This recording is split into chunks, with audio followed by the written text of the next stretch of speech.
Hello friends, welcome back to my channel. ఈ రోజు ఈ వీడియోలో మంచి జ్యువెలరీ కలెక్షన్ వీడియోస్ అనేవి నేను చూపించబోతున్నాను. కలెక్షన్ అయితే చాలా బాగుందండి. వీడియో ఎండింగ్ వరకు చూడండి.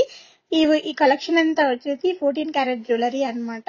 లావ్య జ్యువెలర్స్ నుంచి కోల్కతాలో మ్యానుఫ్యాక్చరింగ్ యూనిట్ ఉంటుంది వీళ్ళది. షాప్స్ ఏమి డైరెక్ట్ గా ఉండవండి, ఓన్లీ మ్యానుఫ్యాక్చరింగ్ యూనిట్ అన్నమాట. అక్కడ నుంచి మనకి ఆర్డర్ చేసుకుంటే ఆన్లైన్ లో డెలివరీ చేస్తారు. And 22 carat gold, 18 carat gold ఎలాగో 14 క్యారెట్ గోల్డ్ కూడా అంతే. దీంట్లో 68% ఆఫ్ గోల్డ్ అనేది ఉంటుంది. గోల్డ్ కాబట్టి ప్రైజెస్ ఎప్పటికప్పుడు ఇంక్రీజ్ అవుతూనే ఉన్నాయి. కాబట్టి లైఫ్ టైం వారంటీ ఉంటుంది, కలర్ పోవు, హాల్ మార్క్ కూడా ఉంటుంది. మీకు కనుక ఈ వీడియోలో ఏదైనా డిజైన్ నచ్చినట్లయితే డిస్క్రిప్షన్లో కాంటాక్ట్ నెంబర్ ఉంటుంది, వాళ్ళకి కాంటాక్ట్ చేసి అన్ని డీటెయిల్స్ అడిగి తెలుసుకున్న తర్వాత ఆర్డర్ చేసుకోండి. కొత్తగా ఎవరైతే నా ఛానల్ చూస్తున్నారో ప్లీజ్ సబ్స్క్రైబ్ చేయండి, లైక్ చేయండి, షేర్ చేయడం అసలు మర్చిపోవద్దు. అండ్ మన ఛానల్లో ఇంకా చాలా మంచి డిజైన్స్ అనేవి ఉన్నాయండి. దాదాపు చాలా వీడియోస్ వరకు ఉన్నాయి. మీకు వాటిలో ఏ డిజైన్ నచ్చినా కూడా మీరు వాళ్ళకి మెసేజ్ చేసి ఎంక్వైరీ చేసుకొని ఆర్డర్ చేసుకోవచ్చు. అండ్ నేను రీసెంట్ గా కొన్న జ్యువెలరీ కూడా రివ్యూ పెట్టాను ఛానల్లో, మీరు ఆ వీడియో కూడా ఒకసారి చెక్ చేయండి. ఫర్దర్ డీటెయిల్స్ కోసం చాలా డీటెయిల్స్ ఇచ్చాను ఆ వీడియోలో, మీకు పూర్తిగా అర్థం అవుతుంది ఆ వీడియో చూస్తే. వీడియోని చివరి వరకు స్కిప్ చేయకుండా మ్యూజిక్ తోటి ఎంజాయ్ చేసేయండి.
నచ్చినట్లయితే లైక్ చేయండి, షేర్ చేయండి, సబ్స్క్రైబ్ చేయడం అస్సలు మర్చిపోవద్దు. అలాగే కింద బెల్ ఐకాన్ కూడా కొట్టేయండి.